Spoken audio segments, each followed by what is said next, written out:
지즘은요, 절대 통제나 억압, 목줄 잡아채기 이런 것으로 해결하려고 들면 안 됩니다. 그건 정말 아이와 대화하지 않으려는 시도에 지나지 않아요.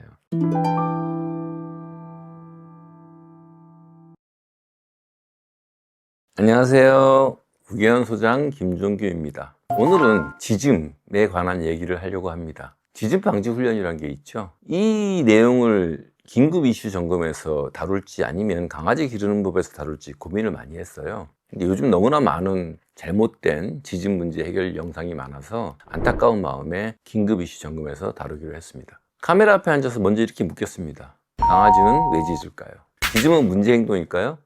문제 행동의 정의는 놀랍게도 인간이 문제라고 생각하는 행동이라고 모든 책에 적혀 있습니다. 짖는 아이를 목줄을 잡아채고 발로 걷어차고 핀치칼로 채우고 당기면 해결이 될까요? 간혹 학습된 무기력으로 혹은 주눅이 들어서 짖지 못한다 한들 그것이 진정한 해결책일까요? 짖음은 타고난 본능이고 생득 언어입니다. 이것은 통제로 해결되지 않습니다. 훈련은요, 컨트롤이 아니라 커뮤니케이션입니다. 행동을 가르치는 것이 아니라 가르치는 마음의 자세부터 바꿔야 합니다. 한국에서 번역돼서 유명한 당신의 몸짓은 무엇을 말하는가의 저자인 패트리샤 맥코넬은 For the Love of a Dog이라는 책에서 신경생리학, 행동관찰, 실제 임상 사례를 근거로 개의 감정이 인간의 감정과 동일한 뇌구조, 편도체와 변연계를 말하죠. 구조와 호르몬 시스템을 통해 작동하며 개가 단순히 감정에 반응하는 존재가 아니라 감정을 표현하고 타인의 감정을 읽는 존재임을 밝혔습니다. 공포, 분노, 슬픔, 기쁨, 사랑 등의 정서를 구체적 행동으로 분석하기도 했습니다. 이런 내용은 개는 천재다라는 책에도 나와 있죠. 상식이에요. 개가 감정이 없고 마치 블랙박스처럼 인풋과 아웃풋이 있다는 발상의 훈련은 지금은 한국에만 존재합니다. 이제 우리는 개의 뇌를 보며 말합니다. 그들은 단순히 보상을 기다리는 기계가 아니라 지금 이 사람이 나에게 무엇을 의도하는가를 읽어내는 해석자다. 즉, 개는 생각합니다. 그리고 그 생각에는 감정이 함께 있습니다. 한국의 훈련은 아직도 60년대 행동주의에 머물러 있습니다. 그건 외부 조작의 학문이고 우개원의 교육은 내부 이해의 학문이라고 저는 말합니다. 한국의 훈련이 결과를 바꾸려 했다면 우개원은 원인을 이해하려고 합니다. 한국에서 훈련자는 통제자이고 우개원에서 말하는 교육자는 번역자입니다. 보상 중심에서 관계 중심으로, 복종 명령에서 상호 이해로, 학습 단위가 행동에서 관계로 이동해야만 합니다. 그 차이는 훈련의 속도보다 방향에 있습니다. 한국의 훈련은 빠르지만 얕고 우개원의 교육은 느리지만 깊습니다. 하루 만에 안자를 배우게 할 수 있지만 그 아이가 당신을 신뢰한다는 마음은 몇 달이 걸려야 자랍니다. 결국 한국 훈련은 기술이고 우개원의 교육은 철학입니다. 이렇게 이 방식으로 지즘을 대해야만 해결될 수 있습니다. 지즘은 문제가 아니라 언어입니다. 지즘은 사라져야 할 소음이 아니라 함께 살아가는 법을 배우자는 요청입니다. 그 소리를 들을 준비가 된 인간과 만나면 개는 소리 대신 눈빛을 택합니다. 오늘 집으로 돌아가서 초인종이 울릴 때 아이가 짖으면 한 번만 이렇게 해보세요. 잘했어. 내가 들었어. 그리고 조용히 아이가 짖는 곳을 바라보며 한 걸음 걸어가세요. 그 한 걸음이 대화의 시작이 됩니다. 그러면 아이는 놀랍게도 빨리 변할 겁니다. 우리가 말로 세상을 건너듯 개는 짖음으로 마음을 건넵니다. 그 안에 그 언어를 억누르면 감정은 사라지지 않고 안으로 눌려 다른 모습으로 튀어오릅니다. 오늘은 짖음을 잠재우는 법을 말하라는 게 아닙니다. 짖음을 신호로 듣고 관계를 회복하는 법, 그 이야기를 하겠습니다.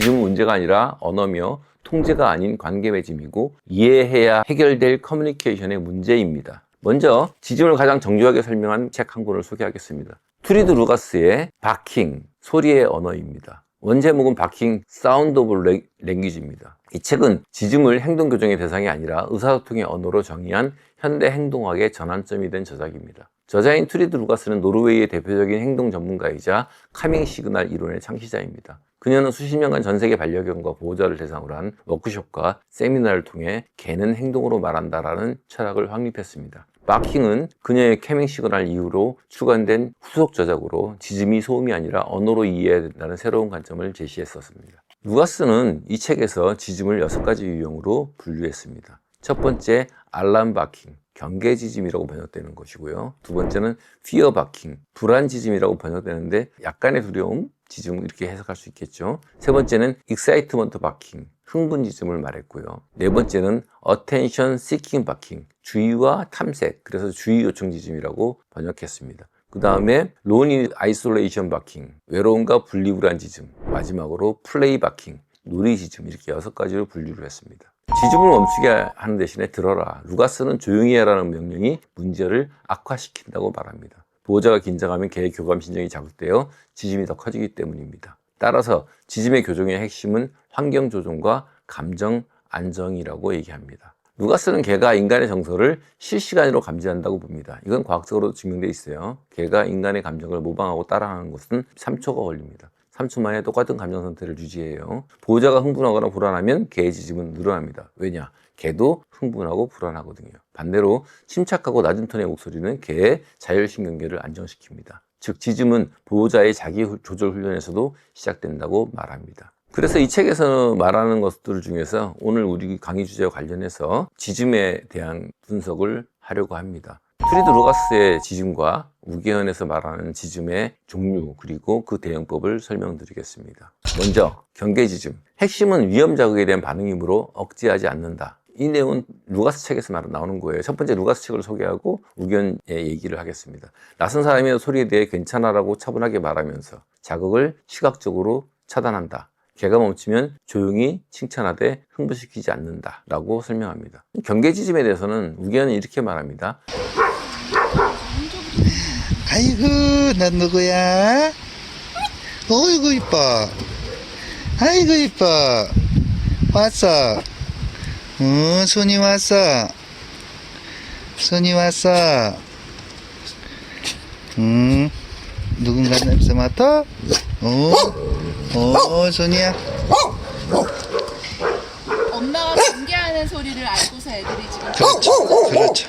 자기 희생적 임무 수행으로 본다. 잘했어, 내가 봤어, 한마디로 지짐을 인정한다. 안정되면 개는 경계를 멈춥니다. 지짐의 종류는 신뢰의 완결입니다. 이 지짐엔 반드시 칭찬과 격려가 있어야 합니다. 왜냐하면 자기 희생적 지짐이라고 보기 때문이 그래요. 경계지짐은요, 늘 칭찬이 우선입니다. 칭찬해야만 되는 거예요. 왜? 우리를 위해서 자기 희생적인 지짐이거든요. 그리고 알려주는 거예요. 저기 뭔가 있어, 조심해야 돼. 그럴 때 우리가 알아차려주고 별거 아니야 하면 지짐은 사그라듭니다. 안 돼라고 하면요, 안 돼, 짖지 마라고 하면 그 경계 요소에 대해서 무리가 같이 짖는 거로 됩니다. 그래서 오히려 더 짖게 됩니다.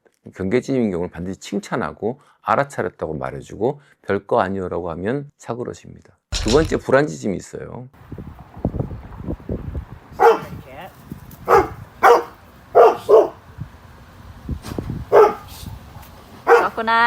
낯선 자극에 대한 두려움 완화, 자극의 거리와 강도를 줄이고 회피 동선을 확보하라고 말합니다. 루가스의 해결법이죠. 이 불안지짐에 대해서 우견은 이렇게 말합니다. 정보 부족에서 비롯된 혼란을 해소하라. 뭔지 모르거든요. 뭔지 몰라서 불안한 겁니다. 그때 그래서 짖는 거거든요. 그러니까 그때는 개 뒤가 아니라 옆에 서서 함께 대상을 향해 가서 확인시켜 주는 거예요. 같이 가보자. 탐색을 하면서 해석 가능한 상황으로 만들어 줍니다. 아이가 불안해하는 원인을 보호자가 함께 탐색하고 인지 후에 별것 아닌 것으로 확인해 줍니다.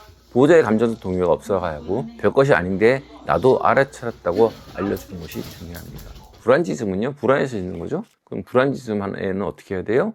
같이 가보자. 뭔데? 도대체 왜 그러는데? 별거 아니잖아. 괜찮아, 괜찮아. 이게 해결법이에요. 짖지마가 아닙니다. 불안해서 짖는데 안 돼. 이것도 똑같아요. 경계지짐하고 똑같은 거예요. 불안해서 짖는데 안 돼. 짖지 마라고 하면 같이 짖는 거로 아이는 생각해서 더욱더 경계하고 더욱더 불안하고 더욱더 짖게 됩니다. 경계지짐과 불안지짐의 해결책은 좀 다르죠. 경계지짐은 칭찬하고 격려해주고 알아차렸다고만 해주면 되지만 불안지짐은 같이 가서 그 아이가 짖는 것을 봐주는 것입니다. 실질적으로 아이들은 400m 거리 안에 있는 모든 것을 알고 있기 때문에 우리가 눈으로 확인하기는 쉽지 않아요. 그러니까 같은 방향을 보면서 같이 좀 다가가지고 괜찮아 괜찮아 아빠도 알았어 근데 별거 아니야 라고 해주는 것이 해결책이 된다 이 말입니다. 세 번째, 흥분 놀이지짐입니다.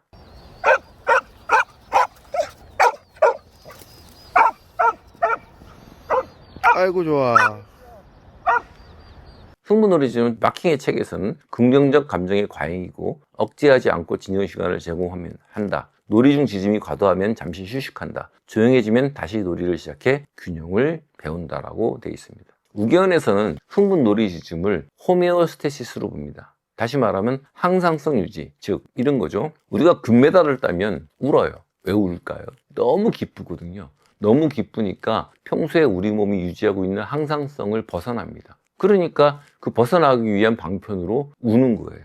울어서 그 기쁨의 감정을 누그러뜨리는 것을 바로 호메오스테시스라고 합니다. 금메달을 땄을 때 우는 것처럼요. 그러니까 놀이지즘과 흥분지즘은 뭐냐면 너무 기쁘고 너무 신나고 놀고 있는데 스스로 그것을 억제하기 위한 아이고, 것으로 좋아. 지즘을 하는 거예요. 호메오스테시스라고 우기어는 봅니다. 따라서 이럴 때는 아이의 흥분, 이 기쁨을 단계별로 조금씩 천천히 낮춰주는 게 필요합니다. 조용하고 차분한 느낌으로 아이를 그 기쁨을 받아주면서 조금씩 흥분을 가라앉히는 것이죠. 근데 실질적으로 흥분과 놀이짖음을 일상적으로는 우리가 통제하거나 억지로 가라앉힐 필요가 없어요. 아이가 즐거워서 하는 거거든요. 근데 단지 뭐 아파트 살면서 민원의 여지가 있고 하니까 제가 지금 이런 방법을 말씀드리는 거지, 그게 아니면 실질적으로 이 흥분과 놀이짖음은 그냥 같이 즐거워해 주면 됩니다. 아시겠죠? 네 번째로 주의 요청 짖음이 있습니다.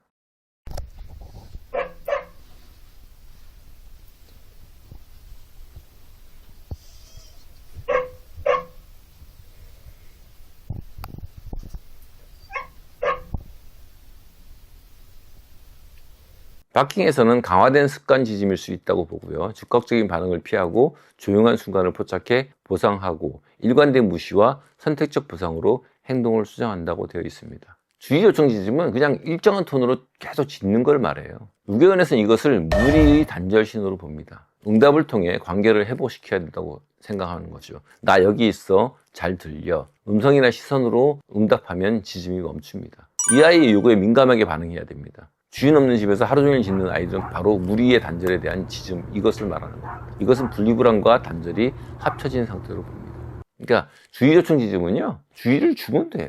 응답하면 돼요. 아이의 요구에 응답하는 것이 돼 있으면 주의 요청 짖음은 짖음이 아니라 끙끙거림, 좀 지나면 눈빛으로 변합니다. 다섯 번째, 외로움 분리불안 짖음이라는 것이 있습니다.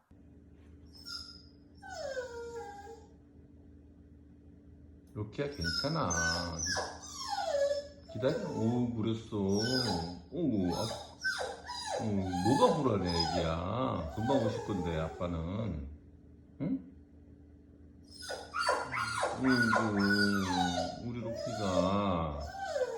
바킹에서는 고립이 원인 자극 제어보다 사회화와 예측 가능한 일상으로 교정한다고 되어 있습니다. 외출 리트를 일정하게 유지하고 짧은 분리 연습을 반복한다고 되어 있습니다. 외로운 분리불안 짖음에 대해서는 비슷한 면이 있어요. 우기원에서는요, 떨어짐에 대해 무리가 사냥을 나가도 돌아온다는 믿음, 사냥에 동행하지 못하는 이유를 아이가 알아듣게 해야 한다고 합니다. 분리불안 짖음에 대해서는 집안 방 하나에 울타리를 쳐놓고 들락거리면서 생활하고 떨어짐이 무리의 분리가 아니라는 사실을 알려주는 것을 원칙으로 합니다. 아이가 방에 자신을 두고 나가도 차분하게 무신경해지면 홈캠을 설치하고 대문 밖으로 나갑니다. 외출이 반드시 자신을 제외한 사냥 탐색 정찰이 아님을 알려줍니다. 홈캠을 보면서 아이의 대기 시간을 반응에 따라 수설하고 시간을 늘려갑니다. 아이의 임계치를 넘지 않습니다. 분리불안에 대한 해결은요, 다음 영상에서 깊이 있게 다룰 예정입니다. 여섯 번째, 방어짖음.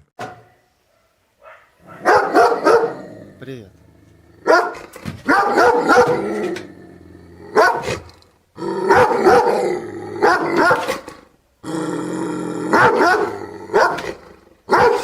바킹에서는 두려움을 가정한 위협 반응이고 자극거리를 늘려 회피시킨다. 정면 대치를 금지하고 몸을 옆으로 돌려 긴장 완화시키고 개가 스스로 회피하도록 유도한다고 되어 있습니다. 방어짖음은요, 방어하기 위한 짖음이에요. 가드짖음이거든요. 이것을 이런 방식으로 해결하는 것은 문제를 피하는 거고요. 방어짖음에 대한 해결책은 우기원에서는 이렇게 말합니다.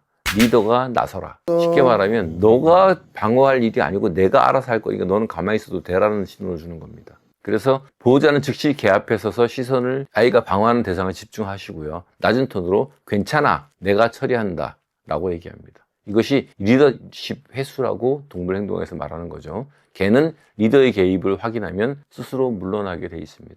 이 방어짖음은요, 아이를 스스로 지키게 만든 사람들에게 일어나요. 아이가 보호자가 자신을 지켜준다는 믿음이 없으면 자기 자신을 지켜야 되고요. 그러기 위해서 방어적인 짖음을 하게 됩니다. 방어짖음은 위협적인 으르렁거림을 동반하기 때문에 나중에는 공격 행동으로 전환될 수 있습니다. 방어짖음은 반드시 교정해야 되고요. 이럴 때는 내가 아이를 지켜준다는 확신, 그리고 네가 나설 필요 없어, 내가 해결할 거야, 너는 가만히 있어도 돼, 날 믿고 라는 것을 관계 맺음을 획득하는 것이 우선순위입니다. 지금 나오는 구조 기소지짐이나 비명이나 이런 것들은 우견에서 좀 다루는 부분인데요. 무리와 분리된 외로움 지짐이라고 저는 정의를 합니다. 그러니까 무리와 분리된 외로움 지짐은 바로 알아차리면 돼요. 알아차려서 반드시 응답해 주고요. 이 구조 기소지짐은요, 주로 하울링이거든요. 처음은. 심한 경우는 하울링이에요.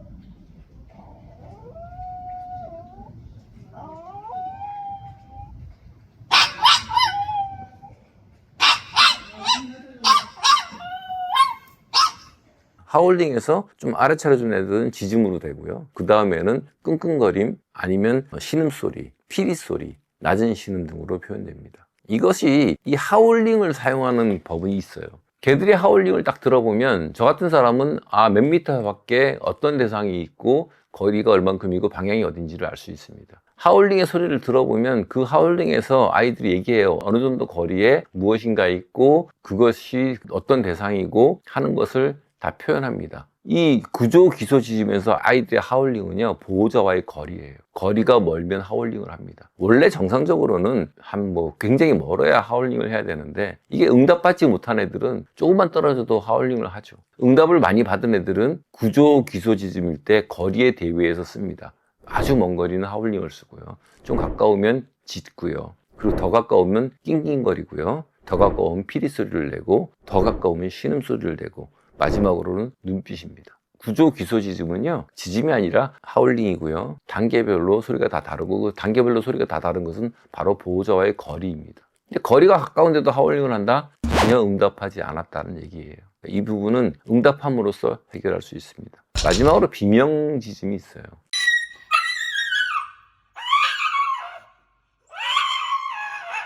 이건 통증이나 극심한 공포, 그런 것이죠. 주로 생리적 반사이기 때문에 연인 제구에 즉시 안정시켜야 됩니다. 이 공포지즘, 이 비명 통증지즘은요, 아무것도 아닌 사소한 거에 애가 비명을 지르고 공포를 느낄 수 있어요. 그럼 뭐랑 관련이 있을까요? 바로 트라우마랑 관련이 있습니다. 그러니까 트라우마가 있는 아이들은 그 트리거가 뭔지 확인하고 어떤 트라우마인지 확인해서 그 트리거로부터 안심된다는 것을 가르쳐 줘야 되는데, 트리거에 반응하는 아이들한테는 트리거의 크기를 최소한으로 낮춰서 점점 익숙해지도록 만드는 방법밖에 없습니다. 이건 상처가 있는 아이예요. 만약에 보호자가 이런 상처를 줬다면 해결하기가 쉽지 않을 겁니다. 이것은 보호자가 아이한테 겹바퀴부터 다시 진행해야만 됩니다. 루가스의 바킹에 나온 책의 대근 자극관리와 정서안정을 목표로 하고요. 그녀는 지즘을 환경자극과 감정의 연결 반응으로 보며 행동을 줄이기 위한 핵심 도구로 거리, 톤, 일상 루틴을 조정하는 것을 말합니다. 즉 지짐의 원인을 밖에서 찾고 조용함으로 보상한다 합니다. 우계어는요, 관계 회복과 역할 안정을 목표로 합니다. 지즘은 자극의 결과가 아니라 책임의 발화이므로 멈추게 하는 대신 의미를 완결시켜주는 응답을 선택합니다. 따라서 개의 지짐이 끝나는 순간은 통제의 결과가 아니라 이해의 완성이다라고 얘기합니다. 한쪽은 환경을 다루고 우리는 마음을 다룹니다. 둘 다 공통적으로 말합니다. 지짐을 억제하지 말고 들어라. 루가스는 상황의 맥락을, 우계어는 관계의 맥락을 듣습니다. 결국 이 둘을 합칠 때 우리는 개의 언어를 가장 깊이 이해하게 됩니다. 투리드루가스의 책에는 지즘을 맥락적인 활동으로 봅니다. 지즘은 환경 자극에 대한 반응이며 감정은 그 안에 포함된 변수다. 따라서 핵심은 자극을 조절하고 지즘을 일으키는 조건을 완화하는 데 있습니다. 환경 관리와 행동 교정에 탁월하지만 지즘의 의미론적 층위는 남습니다. 우기현의 책에는 지즘을 역할적 언어로 봅니다. 소리를 분석하기보다 그 지짐이 누구를 향하는 거에 초점을 줍니다. 경계 지짐은 무리를 지키려는 본능이고, 방어 지짐은 리더에게 보내는 위험 요청이며, 구조 지짐은 분리된 무리에게 보내는 위치 신호고, 지짐은 감정이 아니라 책임과 관계의 발화라고 생각합니다. 결국 두 접근은 목표가 다릅니다. 루가스는 지짐을 줄이는 법을 가르치지만 우기현은 지짐을 듣는 인간을 훈련합니다. 하나는 행동 제어이고 하나는 관계의 회복입니다. 지짐은 우리에게 말을 겁니다. 루가스는 이 책을 이렇게 맺습니다. 개의 지짐을 소음이라 부르지 마라. 그것은 단지 우리가 아직 그 말을 배우지 못했을 뿐이다. 지짐은 억제할 대상이 아니라 관계를 이어주는 대화의 시작점이라고 합니다. 오늘은 지짐에 대해서 루가스의 바킹을 소개하고 거기에 나온 지짐의 분류를 가지고 어떻게 대항하는지를 우계현 방식과 대비해서 말씀을 드렸고, 우계현의 철학을 얘기했습니다. 지짐은요, 절대 통제나 억압, 목줄 잡아채기 이런 것으로 해결하려고 들면 안 됩니다. 그건 정말 아이와 대화하지 않으려는 시도에 지나지 않아요. 지짐은요, 개의 소리가 아니라 우리에게 묻는 질문입니다. 당신이 지짐을 멈추게 하는 순간 대화는 끊어집니다. 조용한 집보다는 신뢰가 있는 집이 먼저입니다. 지짐을 멈추게 하지 말고 그 뜻을 완성시켜 주십시오. 개는 조용해질 때 말을 멈추는 게 아니라 사람이 들었다고 느낄 때 말을 멈춥니다. 지짐은 통제가 아니라 신뢰로 멎습니다. 듣지 못한 인간이 문제를 만드는 겁니다. 지짐은 인간이 모르는 언어의 마지막 흔적일 뿐입니다. 지짐은 불안의 증상이 아니라 관계의 시그널입니다. 아이의 소리를 멈추게 하지 말고 그 안에 당신의 마음이 있음을 알아차리십시오. 지짐이 사라진 집보다 믿음이 깃든 집이 평화롭습니다. 개는 명령에 복종하는 존재가 아니라 신호에 반응하는 존재입니다. 그 지짐은 날 이해해달라는 부탁이지 날 조용히 시켜달라는 명령이 절대 아닙니다. 진정한 리더는 지짐을 멈추게 하려는 사람이 아니라 지짐의 이유를 듣는 사람입니다. 조용히 하라는 말보다 괜찮다는 말이 더 큰 힘을 가집니다. 지짐을 멈추게 하지 마세요. 그건 당신과 아이 사이의 마지막 대화일지도 모릅니다. 조용함은 훈육이 아니라 신뢰가 만들어냅니다. 지짐을 통제하지 말고 이해로 감싸주세요. 그 아이는 늘 묻고 있습니다. 괜찮아? 내가 지켜도 돼? 그럼 괜찮아. 네가 안 지켜도 돼. 지짐을 듣는 순간 우리는 개와 사람이 아니라 마음과 마음이 될 수 있습니다. 지짐은 문제의 시작이 아니라 관계 회복의 신호입니다. 조용한 집이 목표가 아니라 믿음이 있는 집이 목표입니다. 지짐을 언어로 들을 때 우리는 그 아이의 세상에 들어갈 수 있습니다. 조용히 해가 아니라 괜찮아 라고 말해주세요. 그 한마디가 세상을 바꿀 수 있습니다. 지짐은 멈추어야 할 소리가 아니라 이어야 할 대화입니다. 아이의 지짐은 당신을 향한 가장 용기 있는 말입니다. 오늘 영상의 근거가 된 책들을 소개하겠습니다. 루가스의 바킹, 소리의 언어, 맥코넬의 For the Love of a Dog, 클라이브 원의 Dog is Love, 브라이언 헤어의 The Genius of Dog, 카렌 플라이어의 가르침의 기술, 그리고 코핑거의 Dogs. 모두 제가 올해 곁에 둬온 책들입니다. 제발 오늘 영상이 여러분들한테 와닿기를 간절히 바랍니다. 그러면 다음 영상에서 또 뵙겠습니다. 감사합니다.